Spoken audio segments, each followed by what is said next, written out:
반가 안녕하세요. 박용덕입니다. 2023년 제34회 공인중개사 시험대비 기출문제 해설 강의 23회 37번입니다. 서울특별시에서 환산보전금 9억 원이면 9억 이하인 경우에 우선 면제 받을 수 있습니다. 후순위 권리자보다. 최우선 면제 받으려면 환산보전금이 6,500 이하인 경우 2,200만원까지 최우선 면제 받죠. 그 다음에 이번에 보면 부산광역시는 과밀억제권에게 준하는 보호를 받습니다. 따라서 6억 9천 이하면 우선 면제권이 있고요. 그 다음에 세종특별자치시는 5억 4천 이하인 경우 우선 면제권이 있습니다. 세종특별자치시의 경우에는 광역시에 준하는 보호를 받습니다. 세종특별자치시, 파주시, 화성시, 안산, 용인, 김포, 광주는 과밀억제권이 아니라 광역시에 준하는 보호를 받습니다. 그 다음에 인천광역시 옹진구는 기타 지역이기 때문에 3억 7천 이하인 경우 우선 면제권이 있고요. 부산광역시는 5,500만원 이하인 경우에 1,900만원까지 최우선 면제 받을 수 있다. 이게 X네요. 부산광역시는 최우선 면제 받을 때는 광역시에 해당됩니다. 따라서 부산광역시의 경우에는 우선 면제 받을 때는 과밀억제권에게 해당되지만 최우선 면제 받을 때는 광역시에 해당되니까 3,800만원 이하인 경우 1,300만원만 최우선 면제 받을 수 있습니다. 따라서 5번이 틀린 정답이 되겠습니다. 물론 이것도 기출문제는 아닙니다. 제가 변형을 한 문제고요. 지금 10년이 넘었기 때문에 지금 내용에 부합하지 않는 것들이 있기 때문에 그렇습니다. 자, 다음은 38번 문제 보도록 하겠습니다. 38번. 대통령령으로 정하는 금액을 초과하는 경우에 대해서 적용되지 않는 것은 몇 개인가 했는데 제가 임시 표준대개 권해 이렇게 암기하라고 했습니다. 임시 특례 2020년 9월 29일부터 6개월간 연체한 차임은 3개의 차임액을 연체하는 것으로 보는데 포함시키지 않는다.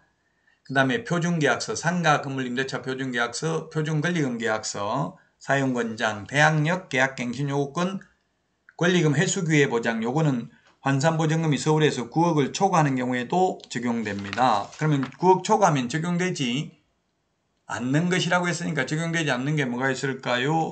디귿의 법정갱신, 묵시적갱신, 자동연장 적용되지 않습니다. 그 다음에 리얼에 5%를 초과해서 올릴 수 없다. 이거 적용되지 않습니다. 환산보전금 서울에서 9억 초과되면 시세만큼 올릴 수 있습니다. 기억, 월차임 산정률, 월차임 전환시 산정률 이것도 적용되지 않습니다.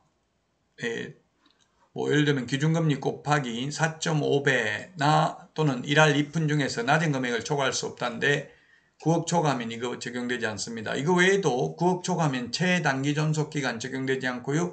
9억 초과하면 임차권 등기 명령 제도도 적용되지 않습니다. 자, 그래서 적용되지 않는 것 정답은 3번이 되겠습니다. 임시 표준대개 권해. 지금 기억에 있는 대항력, 리언에 있는 계약갱신요구권, 그 다음에 미업에 있는 권리금 회수기회 보장, 그 다음에 비업에 있는 것, 임차인은 집합제한 또는 집합금지 조치를 3개월 이상 받음으로써 발생한 경제사정의 중대한 변동으로 폐업한 경우 임대차 계약을 해지할 수 있고 이렇게 해서 해지하면 3개월 지나면 효력 발생하죠.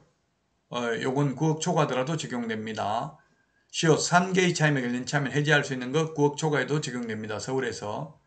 그 다음에 지역세, 계약갱신 요구 등에 대한 임시특례 2020년 9월 29일부터 6개월간 연체한 차임은 3개의 차임액을 연체하는 것으로 본데 포함시키지 않는다. 이게 특례죠. 이런 것들은 적용됩니다. 이것도 기출문제는 아닙니다. 제가 변형을 한 문제가 되겠고요. 자, 다음은 39번 문제 보도록 하겠습니다. 39번 문제. 의뢰인에게 설명한 내용으로서 옳은 것은 했는데 1번. 이게 시험에 가장 많이 나왔죠. 경매에서는 매수 신고 가격의 10분의 1이 아니라 최저 매각 가격 10분의 1이고요. 2번이 정답이 되겠네요. 차순위 매수 신고는 그 신고액이 최고가 매수 신고액에서 그 보증금을 뺀 금액을 넘는 때에만 할 수 있습니다. 자, 그 다음에 3번 매수인은 매각대금이 지급되어 법원 사무관 등이 소유권 이전 등기를 촉탁한 때에 소유권을 취득하는 게 아니라 매각대금을 다 낸 때에 소유권을 취득하죠. 그래서 틀렸고요. 대금 지급 기일이 아니라 대금 지급 기한까지 대금을 지급해야 됩니다. 그래서 틀렸고, 그 다음에 5번 재매각 절차에서 전의 매수인은 매수 신청을 할 수 없습니다. 금반원의 원칙에 의해서, 즉 보증금만 걸어놓고 잔금을 안 내서 다시 재매각이 이루어지는 경우, 또 재매각 절차에서 보증금만 걸어놓고 잔금 안 내면 고의로 경매 절차가 지연되겠죠. 따라서 전 매수인은 매수 신청을 할 수 없습니다. 재매각에서는. 2번이 답이 되겠습니다. 차순위 2등의 경우에는 최고가 매수 신고인 신고한 금액에서 그 보증금을 뺀 금액을 넘는 경우에는 보증금만 내놓고 잔금 안 냈으면 차순위 매수 신고인에게 팔아도 그 보증금 안 돌려주니까 결국 최고가 매수 신고인에게 판 거와 똑같죠. 그래서 2번이 정답이 되겠습니다. 요거는 기출문제에 거의 해마다 출제되는 중요한 내용이 되겠습니다. 자, 마지막 40번 문제 매수 신청 대리인 등록 규칙에 대한 설명으로 틀린 것입니다. 매수 신청 대리 업무 정지는 1월 이상 2년 이하입니다. 우리 공인중개사법에서는 6월 이하죠. 그 다음에 2번 매수 신청 대리 업무 정지 처분을 받은 때에는 그 사실을 중개사무소 출입문에 표시해야 되고요. 3번 협회는 등록관청으로부터 개설 등록, 휴폐업 신고, 자격 취소, 자격정지, 등록 취소, 업무정지 등에 관한 사항을 통보받은 후 10일 이내에 법원 행정처장에게 통지해야 됩니다. 그 다음에 4번 공인중개사 법령상 중개사무소 개설 등록에 필요한 실무교육을 이수하고 1년이 경과되지 아니한 자는 매수 신청 대리인으로 등록하기 위하여 부동산 경매에 관한 실무교육을 별도로 받지 않아도 된다 했는데 이게 틀렸죠. 경매 실무교육하고 중개 실무교육은 별도의 교육입니다. 둘 다 동시에 하려면 둘 다 교육 다 받아야 됩니다. 1년 안 지났다 하더라도. 매수 신청 대리 실무교육하고 중개 실무교육은 별도의 교육이기 때문에 그렇습니다. 만약 매수 신청 대리 실무교육을 한번 받았다가 그만두고 1년 안에 다시 등록하려면 안 받아도 되겠죠. 사전교육의 유효기간은 1년이라고 했습니다.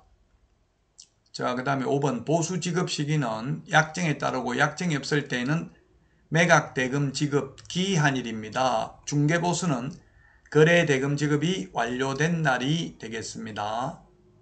자, 여기까지 하고 다음 시간에 찾아뵙도록 하겠습니다. 여러분 수고하셨습니다. 안녕히 계십시오. 안녕.